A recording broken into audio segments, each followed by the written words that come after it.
morning, Scotland. Good morning, social media land. I hope you are well. It is Monday, the 6th of January 2025, and let me wish you all a very happy new year. Welcome back to my channel, Saorsa Scot, which, if you didn't know, is all about Scottish independence. My name is Mo, and I'm part of an online digital activist team that campaigns very hard for the liberty of Scotland.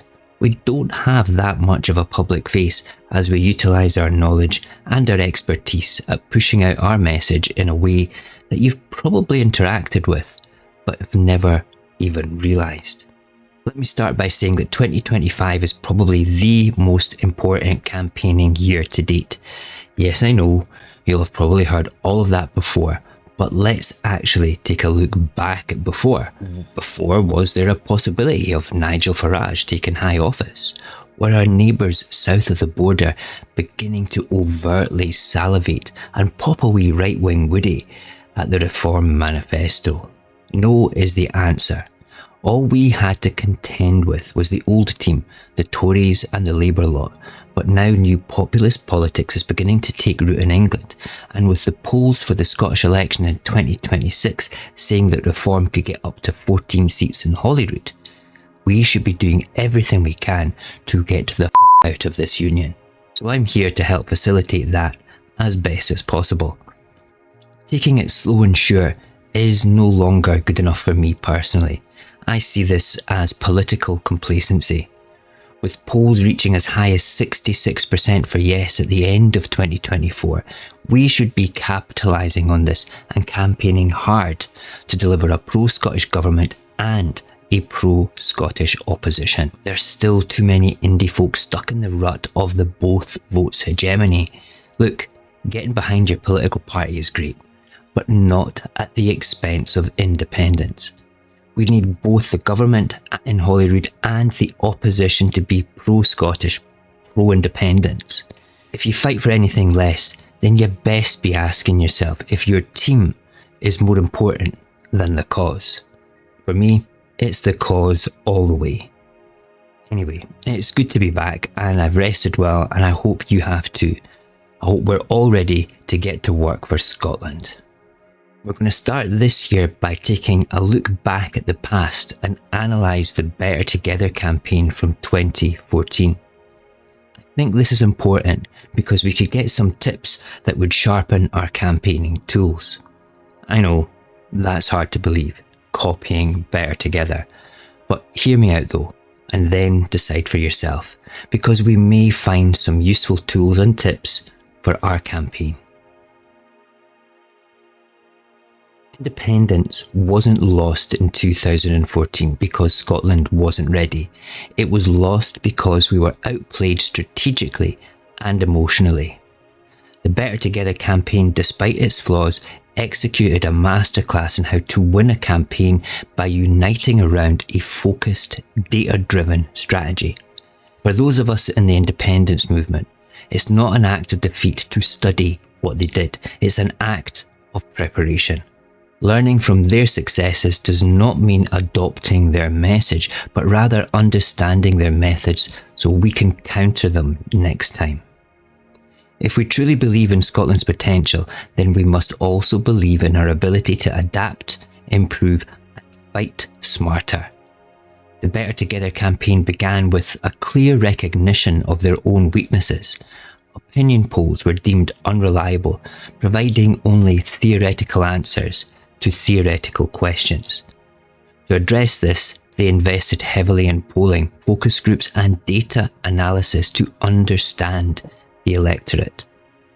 The research revealed three critical facts. 30% of Scots were firmly pro-independence, 40% were firmly against, and 30% were undecided. The undecided group became their singular focus, and they rightly identified they were the key to victory. Instead of preaching to their own base, they directed all efforts toward understanding the concerns of those who had yet to make up their minds. The undecided voters were driven by two primary factors: risk and uncertainty about independence and the desire for a more positive reason to vote no. Better Together crafted a strategy that addressed both. They emphasised the potential dangers of independence, focusing on issues like pensions, healthcare and economic stability. At the same time, they offered a tangible incentive to remain in the Union, the promise of more powers for the Scottish Parliament. This dual approach, pairing fear with a solution, was a calculated move that spoke directly to the anxieties and the aspirations of their target audience. The campaign also understood the power of language. Their use of the word "and" in messaging was subtle but effective, reinforcing the idea that Scotland could have more powers and the stability of the UK. This avoided the divisive connotations of words like "but", which suggested compromise or exclusion. Their message framed remaining in the Union as a win-win scenario where Scots could achieve progress without risking uncertainty. While independence activists emphasised self-determination, Better Together offered a vision that appeared safer and more inclusive, and for many undecided voters, this was enough. Social media played a pivotal role in their campaign. Twitter was used as a tool for real-time engagement, particularly during televised debates and key events. They deployed dedicated teams to fact-check claims, rebut arguments, and influence the online narrative in the moment. This immediacy allowed them to shape conversations and project confidence in their position. Meanwhile, Facebook was leveraged for slower, more thematic engagement.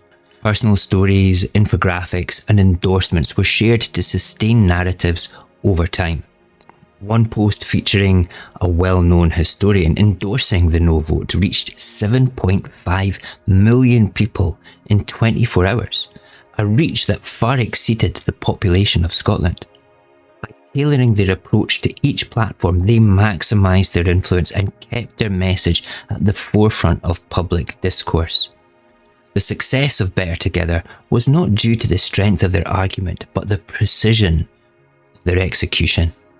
They understood their audience and adapted their messaging as needed, and maintained a clear focus on the voters who mattered the most.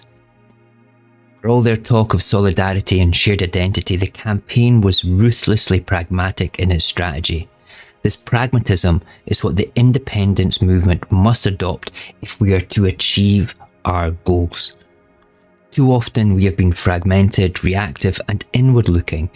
Preaching to the choir does not win referendums. We must do what they did. Focus on the undecided, address their concerns, and offer them something to vote for. In 2014, we lacked a cohesive narrative that spoke to undecided voters. While Better Together promised more powers, we often struggled to articulate the tangible benefits of independence. It was not enough to dismiss the risks raised by opponents. We must confront them head-on and present a clear, credible set of solutions. Pensions, currency, trade, and public services are not abstract issues. They are the foundation of people's lives. Our vision for Scotland must be as grounded as it is aspirational, addressing practical concerns while inspiring belief in what is possible. The independence movement also needs to learn the value of adaptability. When Better Together noticed their solidarity message was losing traction, they shifted focus to re-emphasise it through a targeted film. This flexibility allowed them to keep their campaign relevant and highly effective. We too must be willing to adjust, to listen, and to evolve.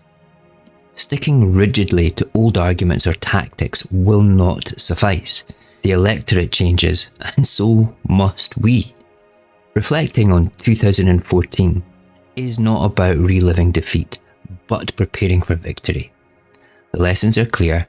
Understand your audience, craft a focused message, and unite around a common strategy. Division within the movement only serves to weaken our cause. If Better Together could unite around a flawed message, why can't we unite around a vision for an independent Scotland? Independence will not be won by sentiment alone. It will require discipline, strategy, and the courage to adapt. We have everything we need to succeed: the resources, the talent, and the vision. What we must build is the unity and the focus to make it happen. Let the lessons of 2014 be our foundation, not our limit.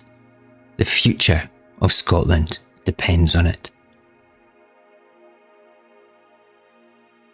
Do you know what?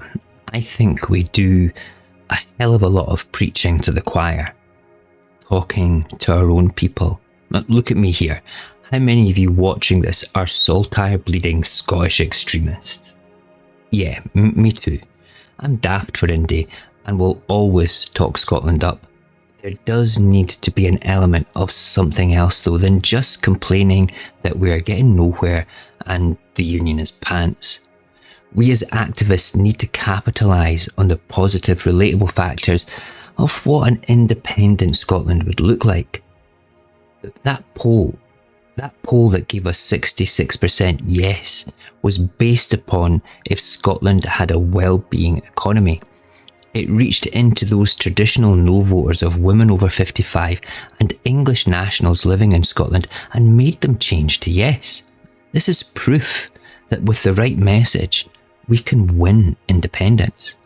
I mean, would you vote for a Scotland with a fully funded NHS and a fully funded care service?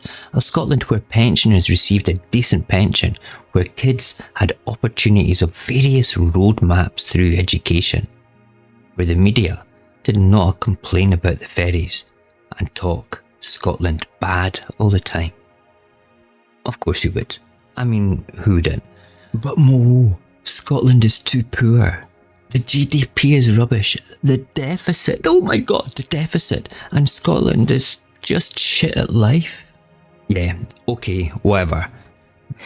We will be discussing more factors of the Better Together campaign and what we can do to use its strengths in our campaign this week.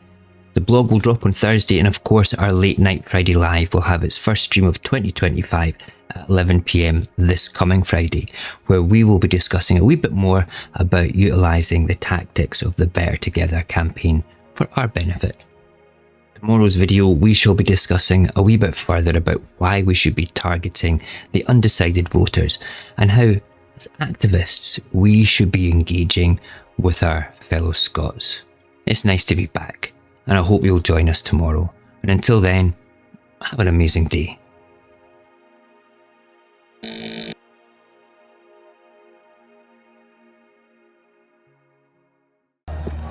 Fine speech. Now what do we do? Just be yourselves. Where are you going? I'm going to pick a fight.